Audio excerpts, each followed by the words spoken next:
Desperate Housewives, but this actress and activist wants you to know her also about her push for a Latino landmark right here in the nation's capital.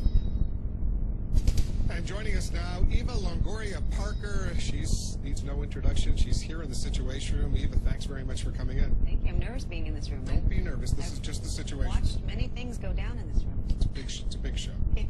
Let's talk a little bit about why you've come to Washington. Two reasons. First of all, a new museum that you would like to see get off the ground. Yes, I would love to. I've just been appointed to the commission for the National Museum of American Latinos.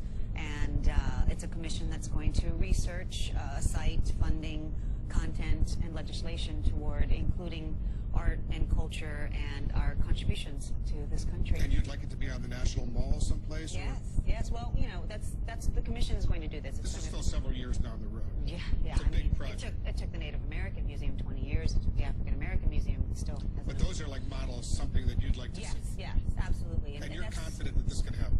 I'm very confident. I mean, you know, that's what the commission is going to do. It's our job to report to Congress whether or not this is doable, feasible, fundable, so that's kind of my responsibility with the commission. But it's important. I think it's important because Latinos have been present in every phase of history in this country, and this museum is going to celebrate that and let the rest of the country know all of the contributions that we've made. And we have a two-day special.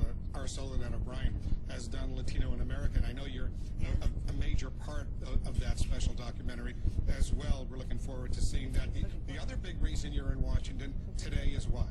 I'm hosting with George Lopez and Jimmy Smits tonight Fiesta Latina at the White House, which is in conjunction with Hispanic Heritage Month, and we're celebrating the heritage of music and our culture. So you'll meet the President and the First Lady? Yes. Have you met them? I have not. I have not. You supported Hillary Clinton for the Democratic presidential nomination. I did. You worked hard to try to get her the nomination. I worked hard. I helped her win Texas. I'm a big fan of Hillary. I was a huge supporter of Hillary and a huge supporter of, obviously, President Clinton. And then it was to choose between two great people. And so what do you think about this president? I'm completely behind him. I completely support him. On all the key issues? Yeah, obviously there's some key issues that still haven't been addressed. I would love to see healthcare reform, absolutely. The way he envisages it? I agree with the way he envisions it, absolutely. What about, because he got into a controversy, as you remember, when he addressed the joint session of Congress, and he said not a penny's going to go for illegal immigrants as far as the healthcare reform initiative. One congressman got up and sort of shouted out, "You lie," caused a big stir. What do you think about that? Well, other than, that was totally inappropriate because there should be an amount of respect for the president. I think that people are confusing immigration reform and healthcare reform, and to assume that every Latino in America is an immigrant or wasn't born here is illegal is not true. I think obviously an issue close to my heart is immigration reform, comprehensive immigration reform. He's delayed on that, as you know. Well, there's a lot of stuff he's tackling right now. I think he's done more in the 10 months than a lot of people have done in past administrations. He has a lot on his plate. I would like to see that settled with a timeline that's a little more aggressive, because you can't address giving illegal aliens or undocumented people health care reform if we don't know their status. They're in the shadows. If we have comprehensive immigration reform, then we can identify their status, and then we can address what kind of services and support we can get. This is a huge issue, not only for the Hispanic Latino community in the United States, but a huge issue for a lot of people. If you had your way, and if you see the president later tonight and he said, "What do you think, Eva? What should I do about this?" What brief piece of advice would you give him? What's the elevator spiel? Well, I think are we talking about healthcare reform or immigration? No, we're talking about comprehensive immigration reform. Healthcare reform, he's got his initiative. One main thing about immigration reform that I feel is very important is it needs to be taken out of the local and the state authorities. To have different states enforcing different laws. Arizona just passed this punitive law about renting, and you have to show proof of this and that. And then you have other areas that are a little more welcoming to this community because they provide such an economic contribution. You want to see a uniform standard? It needs to be. It's a national issue. It's our Constitution. And the 10 or 15 or whatever number of illegal immigrants in the country right now, you'd like to see them have an opportunity to get some sort of legal status. Yes, because there's no family in this country. There's not a lot of families in this country. I don't want to generalize that are not multinational. There's a mother that's from Mexico, but the kids are born in America. There's fathers who are from Colombia who children are attending school. So, yes, I think this is a national issue because it's clearly stated in our Constitution that immigration is a security issue, but it's one issue. You can't have all the states doing their own things. Your own personal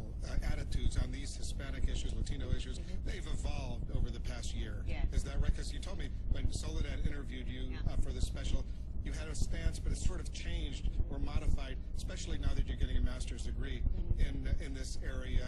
Briefly give me one area, one example of how your views, Eva's views have evolved. Well, I think obviously it's studying the history of where we come from and knowing that there are way more nativist in our community that we give credit for.